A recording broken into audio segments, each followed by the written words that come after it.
Welcome back to our channel. నేను ఇన్స్టాలో కొన్ని రీల్స్లో మాకు ఇక్కడ మెల్బర్న్లో 30 మంది దొరుకుతున్నాయని తెలిసి తెచ్చుకున్నాను. నేను కూడా ట్రై చేసి చూద్దామని తీసుకున్నాను అనమాట. చూద్దాం అసలు ఎలా ఉన్నాయో. ఆల్మోస్ట్ నేను 30 minutes బ్యాక్ అనుకుంటా ఫ్రిడ్జ్ నుంచి తీసేసి బయట పెట్టేసాను కూలింగ్ తగ్గడానికి. ఈ ఫ్రోజన్లోని ఇక్కడ ఇండియన్ గ్రాసరీలో దొరికినాయి నాకు.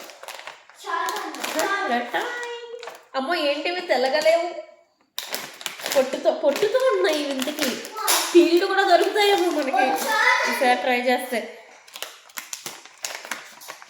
Let's see. కానీ ఎక్స్పెన్సివ్ ఉన్నాయి. $7.50 ఎంతో పడింది నాకు ప్యాకెట్ వచ్చి. ఎన్ని ఉన్నాయో తెలియదు నాకు.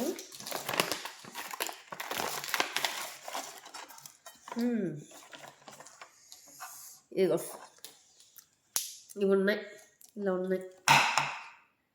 ఐస్ ఉన్నాయా? దీన్ని తాటి ముంజులు అంటారు. వెచ్చి పెట్టారా తెలియదు, అవసరం ఏమో. తొక్కతో పాటు అమ్ముతున్నారు వీళ్ళు. చల్లగా ఉంది. దీన్ని ఇంగ్లీష్లో ఏమంటారంటే ఐస్ యాపిల్. ఐస్ యాపిల్ దీన్ని ఇంగ్లీష్లో. సో ఒక టాయ్ చేశాను. తొక్క గట్టిగా ఉంది చాలా. నేను అక్కడికి అరగంట ముందే తీసేసాను. బట్ స్టిల్ చాలా చల్లగా ఉన్నాయి. మేబీ నాకు తెలిసి 1 hour అలా బయట పెట్టుకోవాలేమో తిని ముందు. అసలు నాకు ఇలా తొక్క తెస్తారని తెలీదు. చాలామంది నాకు వీడియోలో చూపించినప్పుడు ఏం చూపించారంటే పీల్డ్ అని చూపించారు, కానీ కాదు యాక్చువల్లీ. సో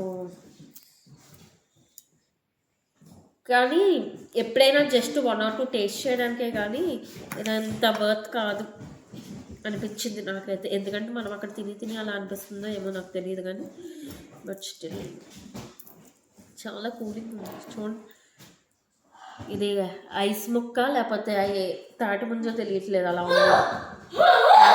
అంత వర్త్ ఏం కాదు. 750 ఇదంతా పాడైపోయింది. సో మన ఫ్రోజన్ స్టఫ్ మనం నమ్మలేము అనమాట. బట్ స్టిల్ ఇదైతే బాగానే ఉంది. కొన్ని బాగానే ఉంటాయి, కొన్ని మనం చెప్పలేము. బట్ స్టిల్ 1 time ట్రై అనమాట. ఒకసారి మీరు కొనుక్కొని మీరు ఎక్స్పీరియన్స్ చేస్తే మటుకి కింద కామెంట్లో చేయండి, ఓకే? ఈసారి ఏమో ఇది చాలా చల్లగా ఉంది, అందుకే తినట్లేదు నేను. కానీ తిన్నాక నేను మీకు కామెంట్లో చెప్తాను బాగుందో లేదో, ఓకేనా? Bye bye.